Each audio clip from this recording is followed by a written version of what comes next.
May matigas mga kababayan na pahayag si Senator Robin Padilla.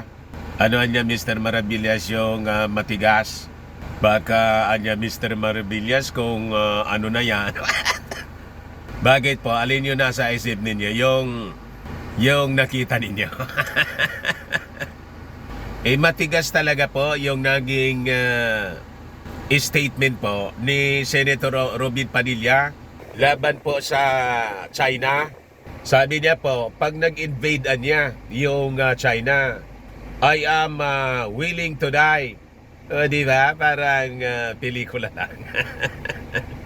Parang kwentong movie.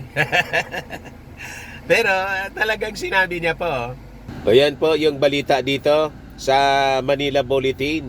Robin willing to die for Philippines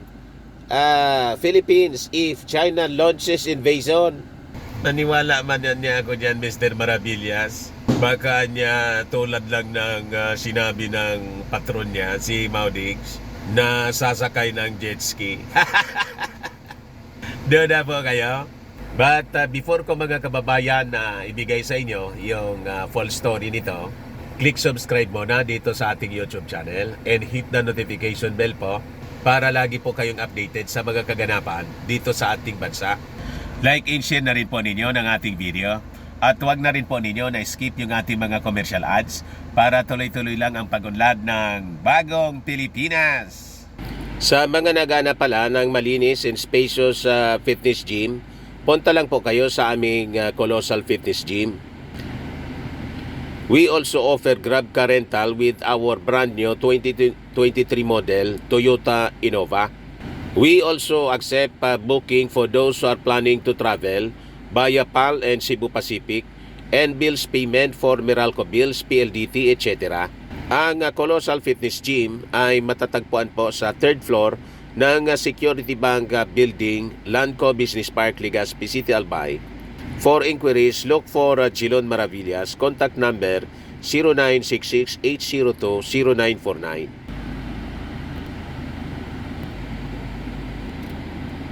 So, ito po yung aming Innova, brand new Innova para sa aming car rental. Dito mismo ako nakasakay. Di ba?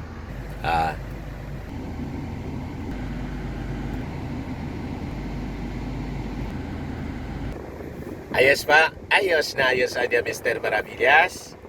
O yan po mga kababayan ang sabi ni Robin Padilla. Ikaw anya Mr. Maravillas, personally naniniwala ka? Tingnan natin pa. Basta yung ating pakiusap lang before siyang sumulong po sa gira. Halimbawa lumusob po yung puwersa ng China. Pasiguro lang siya na nakasuot siya ng salawal. Huwag niyang kalilimutan mga kababayan yung pagsuot niya ng salawal. Kasi, di ba? Nung mag-live selling sila ng kanyang asawa po, nakalimutan yung pagsalawal. Ayun, dumungaw po yung ibong Adarna. Kaya di ba? Magpa-viral na naman po niyan yung video ni Siyempre, i-cover siya niyan ng mainstream media, hindi lang yung social media. Kasi siyempre, kilala siya, senador, sikat na artista. Kung sa pagmamadali mga kababayan para dumipensa sa paglusob ng China, ayun, naiwan yung salawal. Labas niyan po, comedy. Hindi action film, comedy po ang labas ni Robin. Yan po sabi niya, is willing daw to give his life for the Philippines in the event that regional power China invades the country. Pero sabi niya, kailangan na niya ng civilized approach to the West Philippine Sea, West Philippine Sea Row with China, which he described as a major training partner of the Philippines. We have anya to feed our people.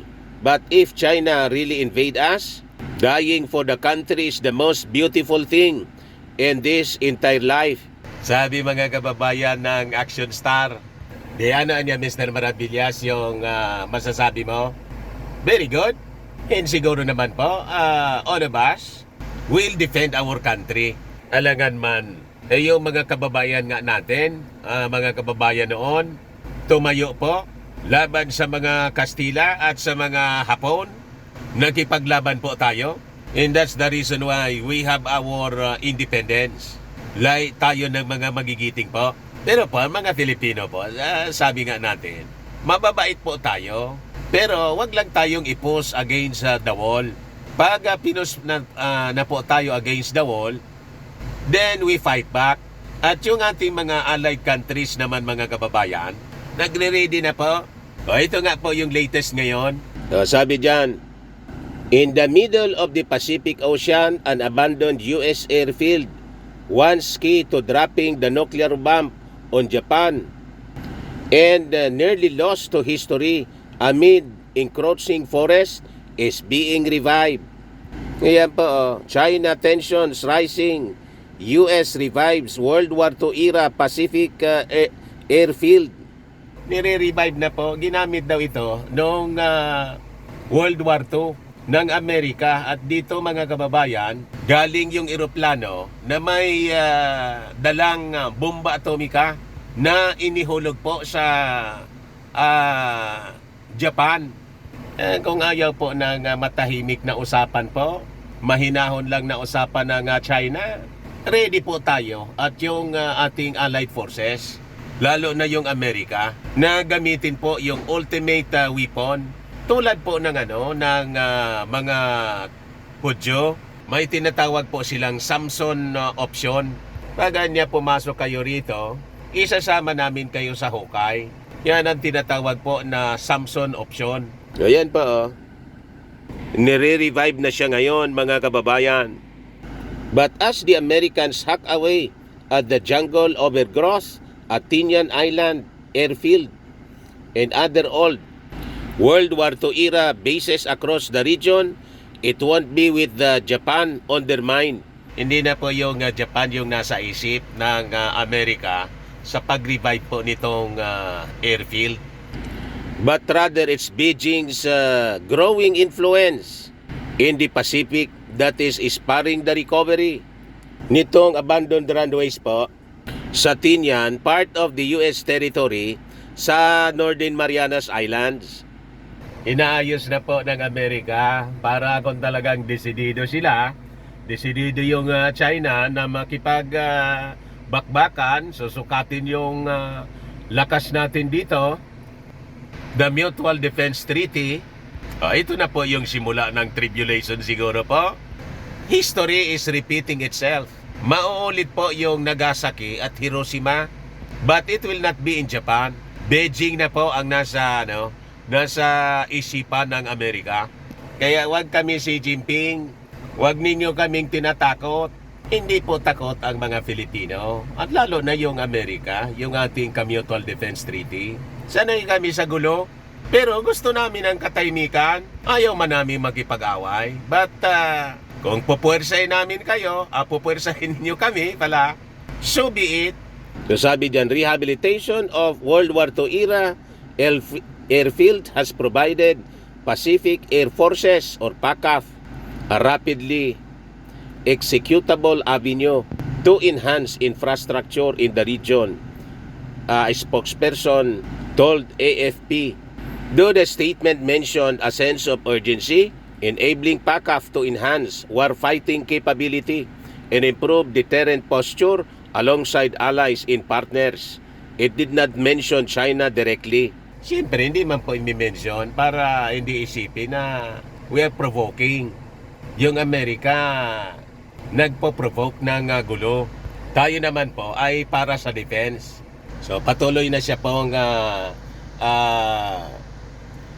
isinasa ilalim sa rehabilitation.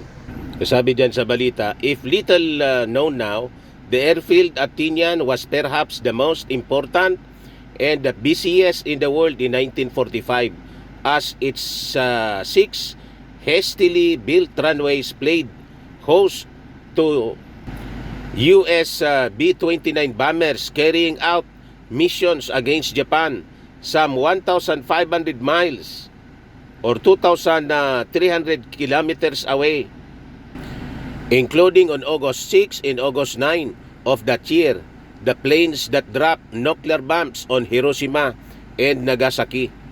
Little Boy and Fat Man, as the weapons were known, killed some 200,000 people. Yon ang tumapos po, mga kababayan, sa Japanese imperialism. And nagresulta po sa pag-surrender ni Hirohito, Emperor Hirohito. So baka yon ang gustong sukatin. The resolve, mga kababayan, of our American friend. Gustong sukatin siguro, mga kababayan, ni Xi Jinping. Di try ninyong sukatin po para makapagbawas na tayo. Napakarami na ng mga masasamang tao. Siguro talaga panahon na po na magbawas. Anyway po, nakasulat po sa Bible, talagang papasok na yung mundo sa tribulation. Kahit ayaw po natin, yun ang direction po ng mundo. Kaya nga kami po mga believers, relax lang po kami palagi. Nasa kamay ito, ang mundo ay nasa kamay ng ating Panginoon. God is in control. At yung wars and rumors of wars, kasama siya sa dapat na maganap. Tama pa?